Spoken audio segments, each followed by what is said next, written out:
Yeah, Satan himself is back at it again. Yeah. George Soros. This is an article from the New York Post. George Soros fund tightens grip over U.S. radio waves after controlling bankrupt Odyssey. This actually happened back in February, but there's a reason why the story was reposted and added to on the 9th of April. It is because George Soros is looking to expand his evil empire. In February, George Soros purchased Odyssey, one of the largest radio companies in the United States. I think it was for $300 million. He ended up purchasing 230 radio stations nationwide, including sports radio stations like WFAN in New York, K-Rock, which is a legendary rock station in Los Angeles, purchased 230 radio stations in 2024. Think about that. He's buying radio stations in the digital age of media. These stations are going bankrupt because they cannot afford to pay their bills. Talent is being consolidated. Sales are down. Streaming is up across all platforms: Spotify, iTunes, YouTube, Rumble. Nobody is listening to the radio. Well, why is he buying it? Why do you think? Why would he? Not even just U.S. radio stations. He actually tried to purchase, and this was the oddest one that I found. He tried to purchase a Cuban radio station, WAQI 710 AM Mambia. It is a conservative Spanish radio station in Cuba. Why would you want to buy an AM conservative radio station in Cuba if you're George Soros? What Joe? What's your opinion? Because I want to say something after. What do you think about him? What do you think the goal, the objective is to do something like that? To dominate the message. And like Cubans coming over here, the immigrants that come over here are overwhelmingly conservative. They're fleeing from these socialist countries, and they do listen to the radio, and they do get their messaging from that. I was in Havana a year ago speaking at an event, and Surfing? And he was speaking at the event, but he did surf after. He surfed to Cuba for the event. Got it. Freaking General Gonzalez. I don't know about that. With the radio on his shoulder. Shark-infested waters there, but as they are here. But it's all about controlling the message. There is a narrative out there, and this I come back to Elon Musk and X and Twitter, and having at least one thing offset. That's honestly, it's what the Phalanx Code is about. It's a combination of big media, big tech, and big government putting their jackboot on the little guy, and that's what George Soros is doing. And so the reason this story is now in the news again is because George Soros is looking to purchase another large radio corporation in the United States, Cumulus Media. I worked for Cumulus. That was the radio station and the company that laid me off during the pandemic when I wouldn't get a certain procedure done. There's only been, and I've been in radio for 20 years. I started in Philadelphia in 2006. I worked my way all the way through the United States: Cleveland, Ohio, Rochester, New York, Buffalo, Tampa, Fort Myers. I've been all over. In 20 years, the only time that I have been told you cannot talk about something, and this was by my program director and the upper management at Cumulus. In fact, Dan Bongino spoke out about this because at the time, Cumulus was the radio network or the radio company that distributed his radio show. There were 2 times in my entire life, and both of them from this company, where I was told you cannot talk about it. The January 6th insurrection, where we were allowed to report the facts. This amount of people were arrested. This is what happened, and nothing else. Not a comment. And I was on a rock station. The whole point was to hear my take on issues and funny banter in between songs. And I was told, do not have any funny banter. Do not joke. Do not talk about this other than report the facts. The only other time that I was told that I could not talk about an issue were health-related issues concerning a particular medical procedure that many Americans were forced to take. I won't say what that was. Weird. But those are the only 2 times that I've been told, and they have the power to do it. I had to comply. I had to be silent. If I didn't do it, I would have risked my job. I ended up giving up and risking my job because I didn't want to go through with the forced medical procedure. But that being said, if they could do that to me and George Soros wasn't involved then, what's going to happen next? The other part that I want to bring up, radio is dead. You talk about journalism being dead. Who here listens to the radio anymore? I have a Tesla, and I'm not bragging. It's the cheapest model. I don't even know how to turn the radio on in that car. When I get on, it automatically connects to my Spotify. I listen to the PBD podcast on my way home. I never click on the radio anymore. Yeah. The only people that are clicking on radios are people that have vehicles that are 20 years old that don't have digital radio in their car. They're the Karen. Come on. But what if he's making a point? Kind of, I'll go to you. But maybe the general's making a good point. He's buying all these radios, all these immigrants. A lot of people like. By the way, when I was in California, all those old Toyotas and other trucks, all they were playing was the radio in Spanish. And who? He's not targeting. And these people can vote. And these, by the way, and from what we're learning, the swing state, just let's just say Arizona and Texas and what was it, Pennsylvania or Missouri, the number of people that are voting now with no ID, no nothing, just social security numbers.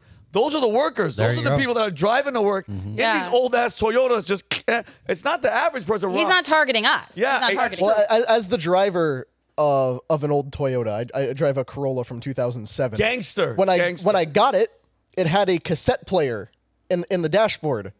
I have since replaced it with a digital radio that now only connects to my Spotify. Nice. Exactly. I don't listen to the regular radio when I drive the old Toyota, but they're not looking at me. And why did Soros buy so many Spanish language radio stations? 17 different Hispanic radio stations he purchased for $60 million. And if this sale goes through, not only that, you know what else he also owns now? In September of 2022, Soros invested in Crooked Media, a liberal podcast network, which is home to the biggest podcast, arguably in the world, Pod Save America, outside of Joe Rogan and, of course, PBD Podcast. Weird. And if this sale goes through and he does end up purchasing Cumulus Radio, the 400 radio stations that Cumulus owns combined with the 230 that he already owns from Odyssey gives him 630 radio stations nationwide in the United States, making George Soros the second largest owner of radio stations nationwide after iHeartMedia, who currently owns 850. And do not underestimate evil. That guy, besides just looking at him on face value, is evil. Don't underestimate it. He's doing it. That's a tactical move. You know who runs Pod Save America, right? It's a bunch of former Obama's deputy national security advisor. Yeah. Oh, very really? interesting. Yeah. And this also goes to show For 8 years. Yeah, Bing, bing, goes bing. to show with the buyouts and everything. Soros isn't buying up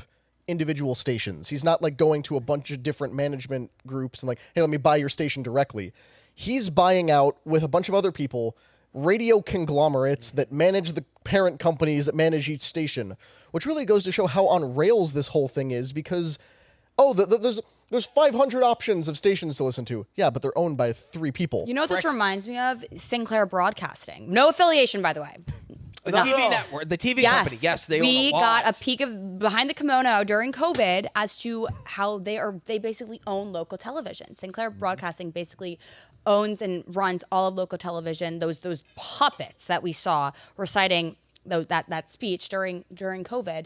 This kind of reminds me of that. It is extremely dangerous to our democracy. Yes, and I've witnessed because when they sound like robots. when I first started in radio, there were only a few nationwide syndicated personalities. You had Howard Stern, you had Rush Limbaugh, but it was not syndicated the way that it is today. And what syndicated means is it's one person speaking into a microphone like this, and it's shot out to 40 different radio stations. And there's a lot of talent now in that industry that sit behind a microphone in Cleveland, Ohio, and they read general liners for songs, and that gets sent to every rock station that company owns. So there's no longer a morning show here, a morning show in this city. It's literally like a group of people that are syndicated across the United States. I've had 4 offers since I've come back and worked at Valuetainment in the past 2.5 years to return to Radio 4. There's a reason why I haven't taken any one of the 4, because this is the medium of the future and radio is dying. And I know that you wrote a great article about this with George Soros purchasing all of these radio stations. Where can people find that? This was back in February. You can find that on VT.com. Thank you, Rob. You're welcome. And what was the article? What was this whole him buying all these stations? Yeah, it's about the initial purchase. It breaks down, who he's buying it with, how much money was spent. It showcases a lot of the different stations Rob mentioned. But another thing to throw out there, George Soros is also involved in the groups that own the rights to Taylor Swift's music, right? Of course he does. Not to bring up that old chestnut that I know gets Vinny a little bit jazzed up, but yeah, Soros has been involved in the music production for Taylor Swift for a while. And wait till he pulls the trigger and says, "Hey, now you have to go up in front of the camera and say that you're voting Democrat to get all these freaking mind slaves to vote." She did call him out though for doing that. Yeah, correct? That was during the whole controversy when she was trying to get the rights back, and I'm ashamed that I know Taylor Swift facts. You can blame my wife for that. But this was part of the whole thing. She wanted to get her music back from that company, and George and Alex Soros were all heavily involved in the back and forth between her and the managers and everything. So like, this is my point. It's so managed from the top down. Newspapers, websites, radio stations, the music you listen to. It's like 5 people own everything. Yeah. And then what they do is the radio stations have pivoted into the digital age by now having their on-air talent write news articles that they disseminate. Then they take that news article, they read it on the air, then they take the clip of them reading it on the air, and then they re-embed it inside of the news article that they're pushing out on social. So it's a cyclical echo chamber where you're just reading stories written by the people that you listen to on the radio, who then read the stories that they wrote you on the radio. Yeah, wouldn't know anything about that. I'm definitely not putting the clip of me talking about newspapers in anything I've written in the past. Yeah, that's hilarious. All right, so guys, Kelly, we're gonna move last one with the general. Okay, all right, guys. So and General, we appreciate you being here, but I want to pick your brain. I'm going to go around and have people come. I'm pretty sure I know Caitlin wants to ask you some questions. I know Rob does. But so you worked under Donald Trump, and what was your main? What was the job title, and what did your job entail while you were working? I performed the duties of Undersecretary of Defense for Policy, which is the number 3 position in the Pentagon. It's like Chief Operating Officer of the Pentagon. Got you. And in charge of all the war plans, in charge of advising the president on any incident that happens. I had several assistant secretaries of defense that reported to me. They were all regionally cataloged, so that I had one for Asia, one for China, one for Europe, one for the Balkans, one for Africa, etc. And anytime anything happened, Navalny poisoning happened, and so my Russia person had to present to me some options because we had to prepare a response for the president, because the president had to address a significant incident like that. What could he say? What could he not say? What would be the best things to say? What could he release? What could he not release because of the type of poison that was used? It gets very technical, and so you could go in and you brief the president with the Secretary of Defense, or sometimes without, and lay out the different options and say, recommend, this go out in a press release as a statement from you, et cetera. And or war plans, or things happen in, Syria, Africa, the hostage rescue. Probably I've been on the presence of Donald Trump many, many times. He has never been like the psychomaniac that he's portrayed. Grabbing the steering wheel of a Secret Service. Right. He's never always been a gentleman, always been a good listener, very intelligent, funny. Funny, He's so super funny. Very funny. Yeah, great DJ too, by the way. Yeah, and I want to say it was in October, late October. We did a hostage rescue that was very, very risky in Niger, and it involved so many different moving parts. We were up all night, Chairman of the Joint Chiefs, and in the Situation Room. He didn't have to do that, but he rescued an American. It was like a week before the election. If something had gone south on that, God forbid we'd lost a soldier, wrecked an airplane. There were things that everything could go wrong there, but it all went perfectly smooth. That takes a certain amount of intestinal fortitude. And nobody knew who this hostage was. He wasn't doing it for the publicity. He did it because it was the right thing to do. And so it was a real privilege to be able to work in that position as a senior DOD representative, interacting with the president, talking to all of our troops deployed all around the world. I went to about 6 different countries in my time there. When I was in Riyadh on January 6th, actually, and right before we changed out, and I was working a major defense deal with Khalid bin Salman, who was the deputy minister then. Now he's the minister, and the notion, the reporting that we did not have good relationships with our allies and partners was just flat untrue. And when you look at what happened in Afghanistan, the Biden administration fundamentally broke NATO. Nobody talks about how 29 other NATO nations were left holding the bag there. We just left. And I had been talking all the time to our NATO partners when I was the undersecretary. We came in together. We modified troop levels together in Afghanistan, and we're going to leave together. And we left 2,500 at Bagram Air Base. We had a plan for that. The people coming in, they wanted nothing to do with us or planning in anything. And in fact, they wanted to do the opposite. And it was really disturbing because I've been a public servant, serving this country at the national level, state level, city level, county level. I've been a superintendent. I've been a chief operating officer. I've been a secretary of transportation, and public service has been my lifeblood. And to see these people come in, craven, power-hungry politicians coming in, or political appointees coming in, they wanted nothing to do with the goodness of what we had done. What they wanted was, with hubris and arrogance, to come in and just take over.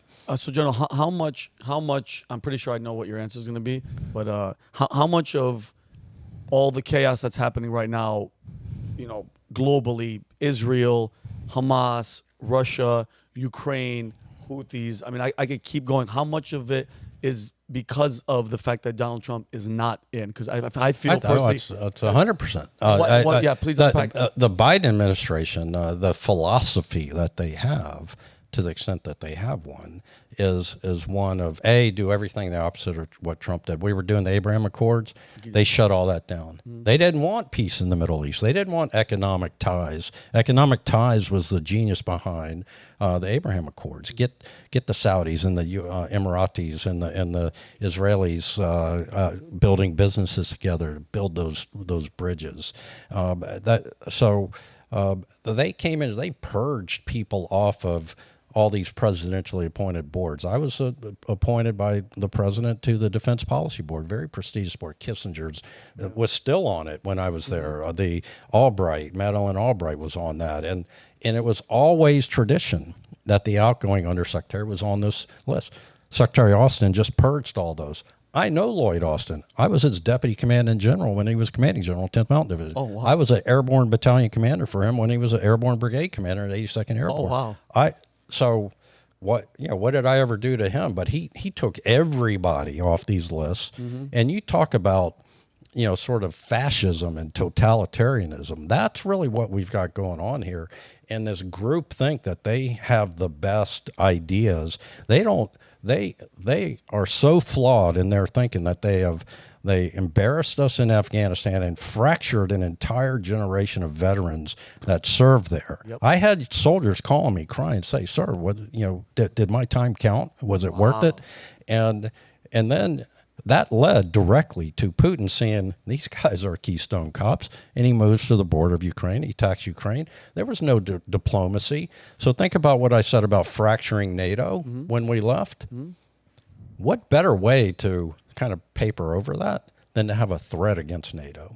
Of course. Right? All right. So now they do no negotiation. They know that NATO's all mad at them, and I know that NATO was mad at the United States. And then you have the president getting up there saying, we got the most cohesive NATO we've ever had, which is utter BS. So that's two intelligence misses, really. You think about Afghanistan and the Taliban, and then the intelligence miss. What was Blinken's offer to Zelensky the night before the invasion? He offered him a ride out.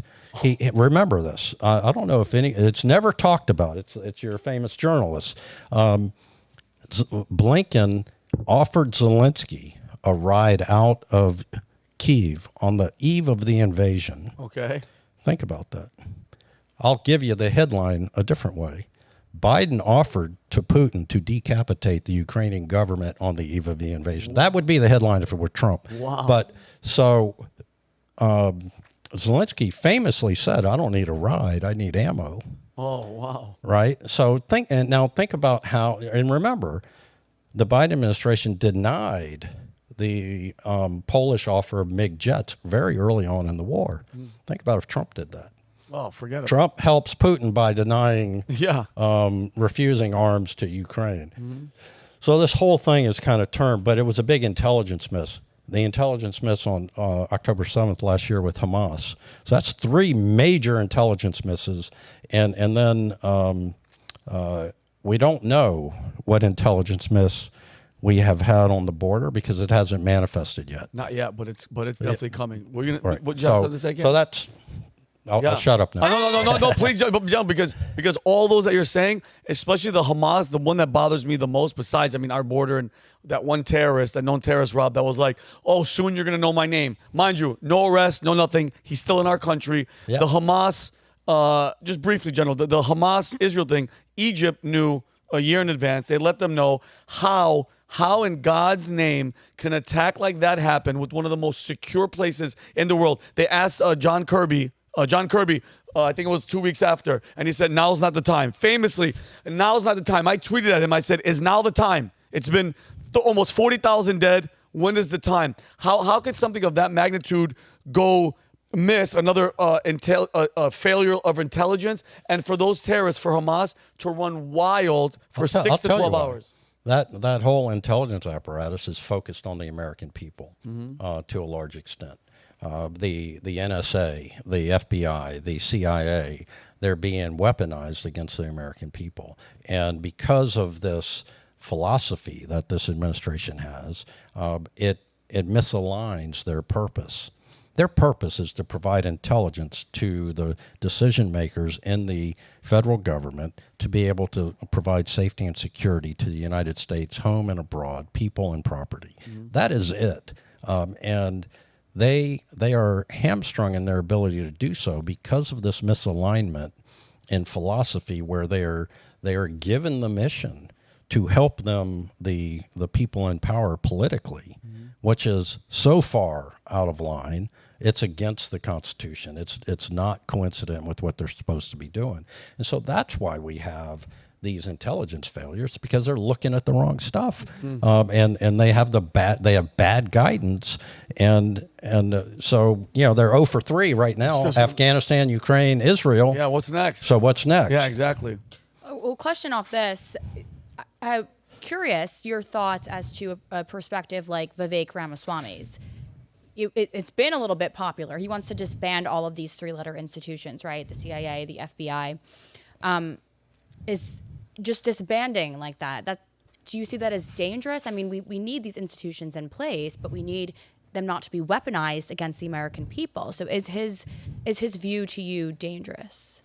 I wouldn't say it's dangerous. What I would say is that what I hear him saying when he articulates these, we'll just eliminate 1 in 3 people, 2 in 3 people, whatever, is a bureaucratic change agent that will result in change, because a lot of people come in, they make adjustments on the margins, and the rot in these institutions never gets impacted. Right. So he's trying to impact the rot, and sometime from a negotiating strategy, you say, I want this much, when you're really willing to accept half of that or whatever. So when he says let's fire 2 of 3, that might be a good strategy.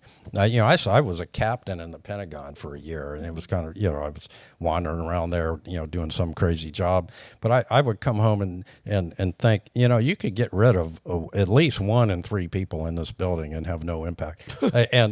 And honestly, it's funny, but it's sad. Yeah, it is. It is. I mean, these bureaucracies just built. It's the old thing. You haven't spent 80% of your budget by July. You better flurry and start spending all this money, instead of taking an introspective look. Like, do I really need all this? Do I really need this directorate? Do I really need this piece of bureaucracy here?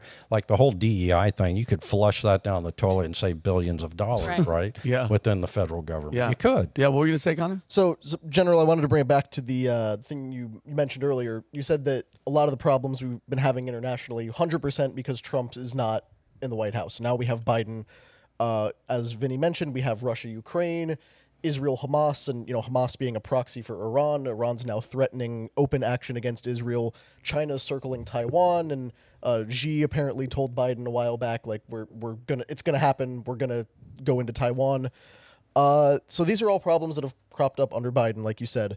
My question, I guess, is putting Trump back in the White House enough to stop this now, or does there need to be another solution? Like, is it just his presence in the White House that can fix it? Do there need to be big policy changes he's bringing with him? Or what's your take on that? Well, I think part of it is having the president, but a lot of it is also the people he hires, right? And having worked in these kinds of political appointee positions before, you need to hire people, and he knows this, that are consistent with your vision. And that needs to be the litmus test. Do you have the vision of America first? Do you have the vision of serving the American people first, and not some special interest groups or some, Islamic radical, progressive left-wing party in the United States? All people matter within the country, and as a president, your first job is the safety and security of American citizens. So him getting elected is a big first step because it sends a signal. Think about it. Putin invaded Crimea under Obama, right? Took Crimea, took that base, made it a major Navy base in the Black Sea. There was no gnashing of teeth. Remember, he said he had more flexibility after the election, right? And then a year later, Putin invades Crimea, right? So then Trump comes in, nothing happens. Weird. Right? Because he was unpredictable, and he rebuilt the military, he invested, he increased the military budget. And then Biden comes in. What happens? Putin continues into Ukraine. And so his presence is significant. And then if he brings the right team in, then I think what could potentially happen is you could reverse a lot of this. And one of the things that I noticed about President Trump was that I talk in terms of the levers of national power. You have diplomacy, information, military, economic, many others. He was a master at pulling those diplomatic, information, military, economic, coming in, when Syria broke a red line on chemical agents, he used the military lever. With China, it was almost all economic and information and diplomatic. He didn't want to lead with the chin of the American soldier. And that ability to understand the nuance of how to pull the levers of national power, in my mind, he's the best I've seen at it, because too often we lead with the chin of the American soldier.